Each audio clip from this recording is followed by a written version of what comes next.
We left on Tuesday morning of this last week. We decided by looking at everything that was happening and how fast the last flow made it to the ocean within 48 hours, that it was probably time to get out. And the very next morning at 2 o'clock, they were knocking on people's doors. So we actually were able to leave at least knowing what we were doing. A lot of our neighbors didn't, but they still got out.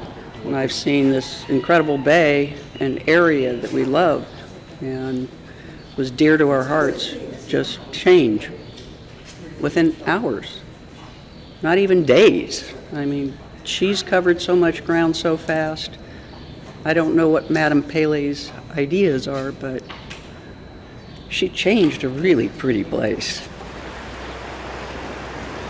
We have 3 properties in Kapoho.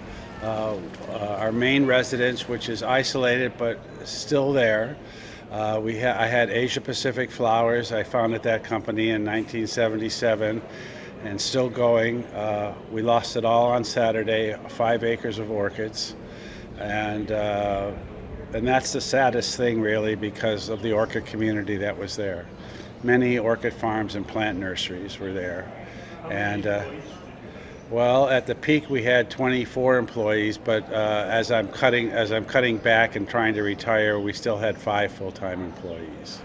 The residence is on Lamalo'o Street in Plat 73 in Vacation Land. The farm was in Plat 72 in Vacation Land, about a half a mile apart. And my wife had a vacation rental cottage down at the base of Wild Pie Tide Pools, and that just went this morning. We're trying to find places to stay. That's one of the hardest things that we've run into. We've got one couple that we know that's in a shelter. We ended up in Hilo at the Hilo Hawaiian and are still there, but we're trying to find something. And we're along with 3,000 other people? And there just aren't a lot of places left to rent. It is incredibly emotional. It was one of the most beautiful places on the whole east side.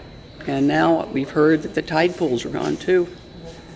And those are precious. That was the best coral left on this island and possibly in the whole chain. And now she's taken that too.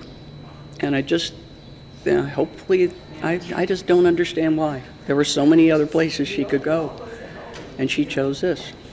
I think we're pretty positive people, and I think that I agree with Harry Kim. Maybe this is an opportunity to see that she's going to open up something totally different for us. That Kapoho will change for sure, because she is now forever. The Kapoho we knew is gone. But maybe in 6 months or so, if she stops, there'll be something that we have no idea what could still be out there and could still be available. So we're going to stay for 6 months. We're going to try and manage somehow, find a place to live and stay and see. But if this area actually is gone and nothing else has replaced it, then we'll probably go back to the mainland.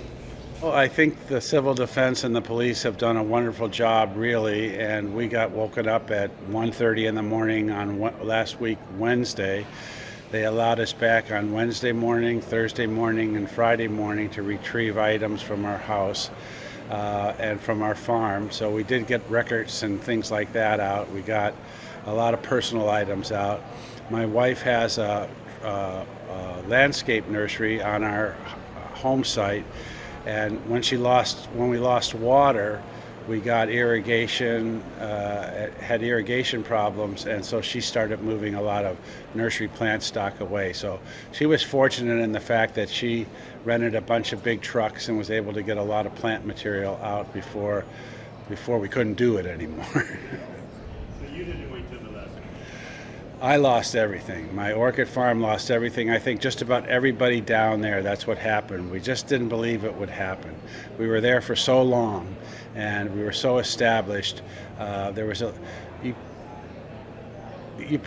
Hawaii probably lost half of the state's cut flower orchid production in 4 days, and a number of potted plant nurseries as well. I don't know. I was getting close to retirement age, and this sort of pushed me over. You know, we're basically homeless right now. Luckily, we have friends.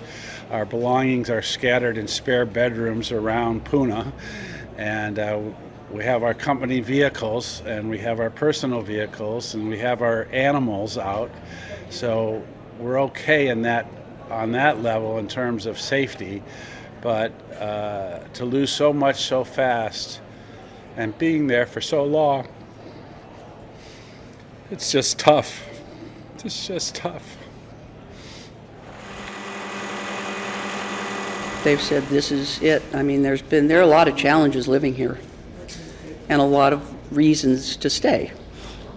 But this is something of incredible magnitude. I mean, you know you're living on the side of a volcano, and you've been able to go up and watch what's been going on. But now, even in 2014, when the lava came down into Kapoho, it was different. This is totally different. This change has occurred in such a short time. Supposedly, in how many days? Did more than Pu'u'o did in how many years? So we don't know what to do. We don't know if she's going to quit or if this is going to be the new volcano. You know, we're still on that north end, you know, and you just don't know. Hopefully it'll stay that way, because then you can possibly go back and see what happens. But so many people have lost everything. We know a friend of ours, a dear friend, who's been going to the farm lots for 30 plus years. Him and his wife have lost their farm lot and their vacation land home, both. But they're still optimistic. So I think that's part of Hawaii, is that you're resilient. It's just this time in particular, this is just so sad to see those things that were so beautiful gone.